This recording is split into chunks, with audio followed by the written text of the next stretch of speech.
Alrighty. Well, they started. Missed getting this on film, and I don't have. Wanted to borrow my buddy's GoPro harness, but Fatty didn't have her, so. Well, his name's Fatty. I'm not being rude. So we'll take a look around. Gonna go out and set some snares. It's fucking raining. It's December 9th. I just got done cleaning the beaver. There's my bait bucket there. There's stuff in the back of the truck. Leg hold. Got a roadkill deer last night. Well, he wasn't roadkill. Hit him and busted his back legs, and he was on the side of the road, kind of suffering. So I banged him in the head with an axe and brought him home to see what he looks like on the inside. A little wee tiny button buck. Cute little deer. I'm tied up there. We ate his tongue last night. It was a dandy little treat. There's beaver skin, rough skinned. I'm not very good at clean skinning. My buddy Tokan does clean skinning. I'll try and figure that out at some point in time.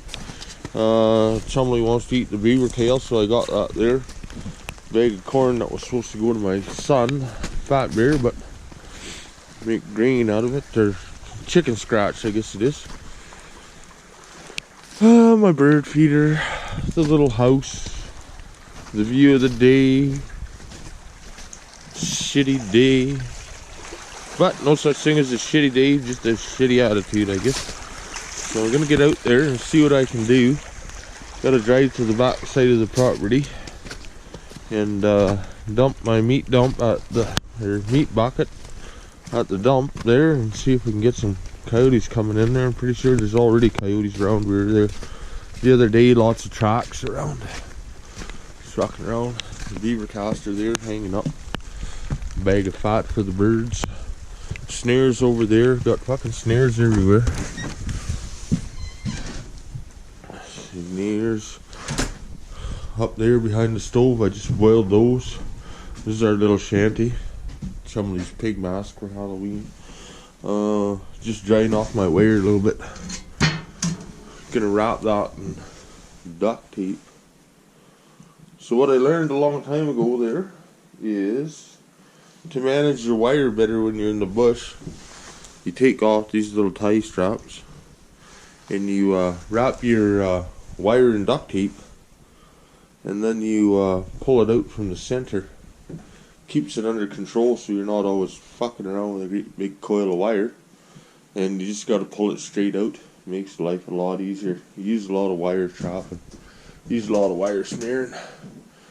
But anyway, there's more snares up there drying, just a few. Got coyote and fox snares ready to go.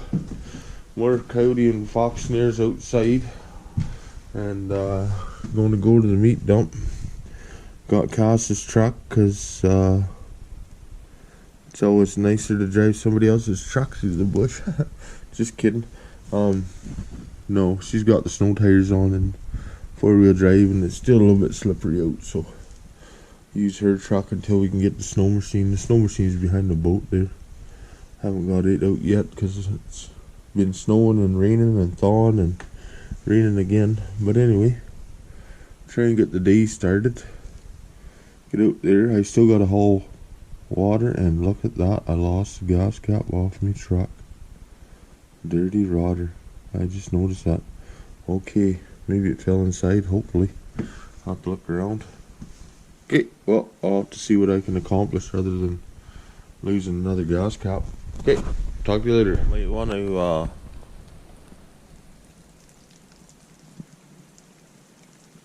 take a little break here for graphic content on this one.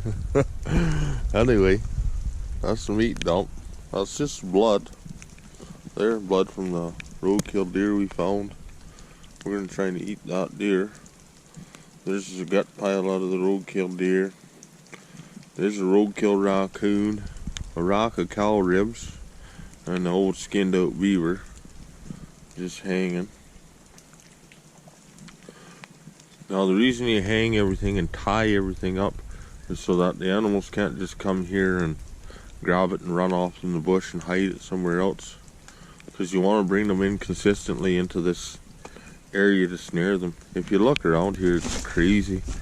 Like, I don't know if you can really pick it up, but that's all animal tracks, coyote tracks, wolf tracks, probably bobcat tracks, raccoons, fishers.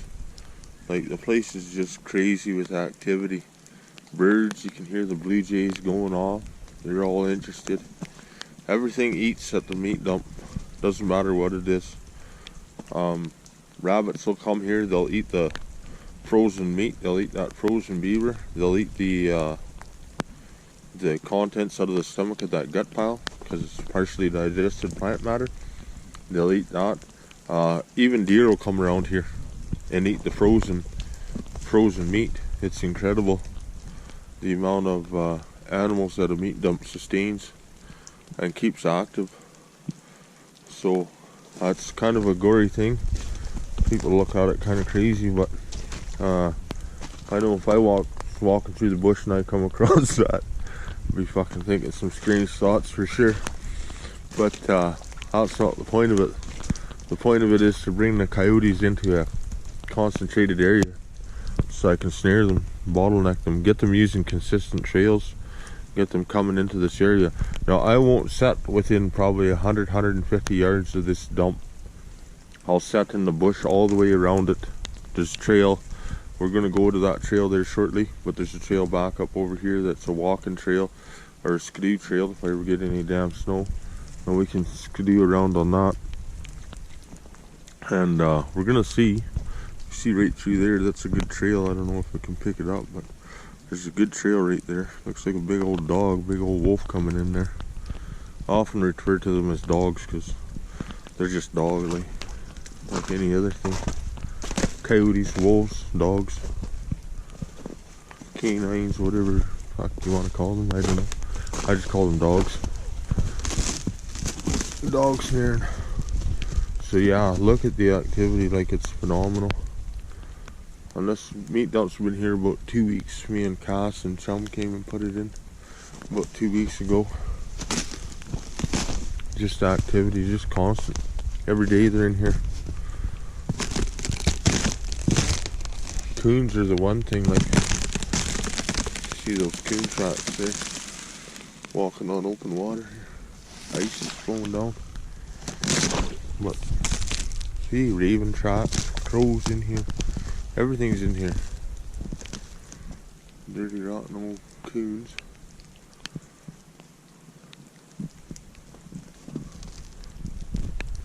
It's not that I don't like coons, it's just that I don't like coons. They're a terrible thing. Greasy to skin, stink. I know some people are just straight into it, but I'm not a coon trapper. I've never got any money for it. I am almost exclusively coyote and fisher trapper. I like trapping fishers. They're a lot of fun. We don't have any marten around here, so gotta make up with what you got. Anyway, I'm gonna grab this garbage can and we're gonna go around the other way. Not really much point in trying to make money at this year. There's nothing worth anything. Be lucky to get $2 for a raccoon. More likely it'd sit in storage for 10 years and they'd burn it. So try not to kill them, but I know I'm gonna kill some because the weather's warm and they're not in hibernation yet, even though it's late December or middle of December, I guess. I don't know, December something. Not really a big man on the dates, but you can just see the coon tracks are just fucking riddled in here, coming out trying to fatten up before they go to spade. There's some big wolf tracks in here though. That's kind of scary. See what we can get. More coon traps here. Like, we'll end up banging a few coons. We always do. Either that or they'll come out for the January thaw and you'll get them stuck in your snares and stuck in every fisher trap you got going on. Nature of it. Try to catch animals, or certain animals, wolves and coyotes and fishers and foxes, but you'll end up with everything, one of everything by the end of the year. A couple of blue jays, couple of chickadees, flying squirrels. Doesn't matter because you're baiting with meat, so they're gonna come to the meat, and it's hard to decide what comes to meat. Squirrels love to eat meat. Everything loves to eat meat. In the wintertime, it's cold. They got to get their energy up somehow. Anyway, so what we're gonna do is I'm gonna drive back out here, go to the trailhead over here in the bush, and start cutting and clearing that line out, and maybe just drag along my snare bucket and set a few snares, not too much, so, and we'll see how that goes. I just put those logs like that there. Close up, see that? 3 logs, a bunch of logs on top. Anyway, I'm not really a cat trapper. I haven't really trapped one yet. They just started to come around to the area that we're at. Seen some pretty big ones though. And as I understand it, cats will walk through things like that, whereas coyote or a wolf will shy away from it, fox will shy away from it. So I'm just going to pile that logs like that, and I'm going to come back and I'll throw a chunk of bait in there somewhere, maybe a little bit of fur here and there, and see if I can get a cat to go through there. Put a snare on each end, who knows, try anything once.